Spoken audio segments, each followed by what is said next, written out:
शिक्षाष्टकम का ये चौथा श्लोक है। आप लोगों ने सबने सुना होगा कि भक्ति के 9 स्तर होते हैं।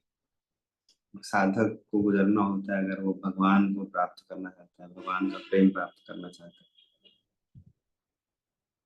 श्रद्धा से लेकर कैसे वो ना प्रेम तक पहुंचता है। उसमें ये जो श्लोक है, अगर आप अच्छे से समझने का प्रयास करेंगे तो उसमें चौथा पांचवा स्तर है जो उसको समझाता है ये वाला श्लोक।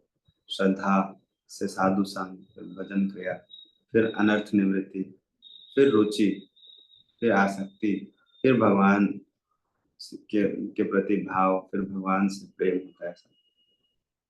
तो ये श्लोक जिसमें ना हम पढ़ते हैं कि क्या कि भगवान से प्रार्थना करता है साधक कि हे सर्व समर्थ जगदीश, हे भगवान, हे प्रभु, मुझे कुछ और भी नहीं चाहिए। ना धन नहीं चाहिए, अनुयायी नहीं चाहिए, स्त्री पुरुष नहीं चाहिए, सालंकार नहीं चाहिए, मतलब कुछ नहीं चाहिए। बस चाहिए क्या, एक ही चीज चाहिए। सब में कोई मेरा इंटरेस्ट नहीं, कोई इच्छा नहीं है इन सब चीज प्राप्त करने की। मेरा पूरा पूरा इंटरेस्ट, मेरा पूरा इच्छा क्या है, आपका हेतु की भक्ति प्राप्त करने में। इसका मतलब है कि किसी और सांसारिक विषय वस्तु में कोई रुचि नहीं है, और रुचि है किसमें, आप में है प्रभु, आपका नाम में, आपका सेवा में, ना आपके आपका प्रेम में रुचि। तो ये इसका मतलब क्या है कि अभी तक कुछ प्रगति हो चुका है, कुछ नहीं बहुत कुछ प्रगति हो चुका है। इस श्लोक को अपनाना मतलब इसको जीना मतलब बहुत प्रगति हो गया भक्ति में। एक साधक है, श्रद्धा का जो स्तर है उसको पार कर चुका है। फिर श्रद्धा से फिर साधु संग के प्रभाव में आया, फिर आकर उसने भजन क्रिया किया, भजन किया भगवान का।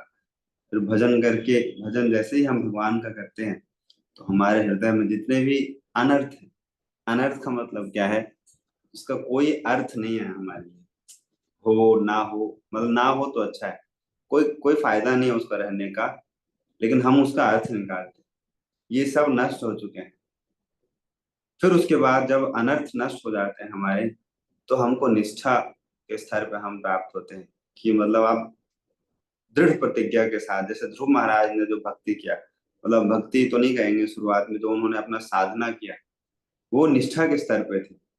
कि कुछ भी हो जाए, चंद्र टरे, सूरज टरे, हाँ कुछ भी हो, लेकिन टरे न सत्य विचार, ऐसा दृढ़ता के साथ वो गए थे भक्ति करने के लिए, साधना करने के लिए। जब ये दृढ़ता प्राप्त कर लेते हैं हम कि अब बाकी और कुछ नहीं करना है, करना यही है, इसके बाद फिर क्या होता है, साधक रुचि के स्तर पे आता है कि मतलब उसको अच्छा लगने लगता है ये सब, और इसके इसके अलावा और कुछ नहीं अच्छा लगता है उसको।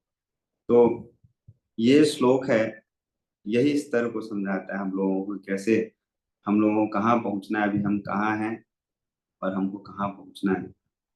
तो ये बहुत गैप है इसमें, कहाँ है और कहाँ पहुंचना है उसमें। तो इस गैप को फिल करने के लिए आसान नहीं है, मतलब बहुत मेहनत करना पड़ेगा, तभी हम ये गैप को फिल कर पाएंगे। बहुत लंबा गैप है कि व्यक्ति को, अभी तो हम लोग इन्हीं सब चीजों में लगे रहते हैं कि अभी ये चाहिए, अभी कल वो चाहिए, परसों वो चाहिए होगा, कल ये नहीं मिला था, परसों वो नहीं मिला था।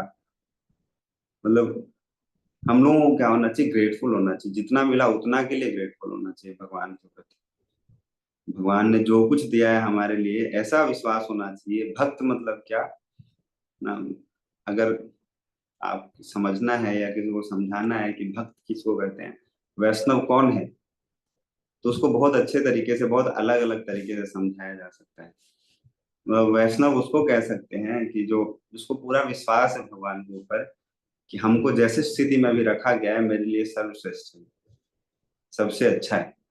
कोई शिकायत नहीं होना चाहिए उसको भगवान से, कोई शिकायत नहीं। जितना है, जितना है, जिस स्थिति जिस परिस्थिति में है, उसके लिए उसको ग्रेटफुल होना चाहिए कि भगवान देखो जितना दिया है, मतलब ये मेरे लिए अच्छा है। हो सकता है ज्यादा देते तो हम ज्यादा माया में पड़ जाते, हाँ कम देते तो हम मर जाते, हो सकता है छटपटा कर। तो जितना दिया है मतलब उतना बहुत अच्छा है हम लोगों के लिए, ये विश्वास होना चाहिए। उसको कहते हैं क्या, वैष्णव।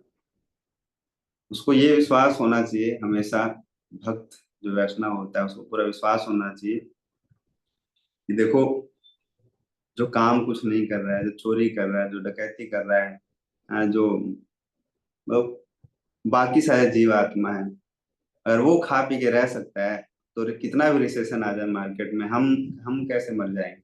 हम भी जीवित रहेंगे। देखो, जब तक लिखा है उससे पहले कोई मारेगा नहीं, हम लोगों को मार नहीं सकता और जब लिखा है उससे ज्यादा हम लोगों को जिला नहीं सकता। याद रखना चाहिए, वैष्णव वो है जिसको विश्वास है राखे कृष्णा मारे के और मारे कृष्णा राखे के। तो ऐसा दृढ़ विश्वास होगा तभी हम लोगों को ये दृढ़ता प्राप्त हो पाएगा कि जब तक सिक्योरिटी फील नहीं करते हम, तब तक हम अच्छे से हम काम नहीं कर सकते कहीं पे भी।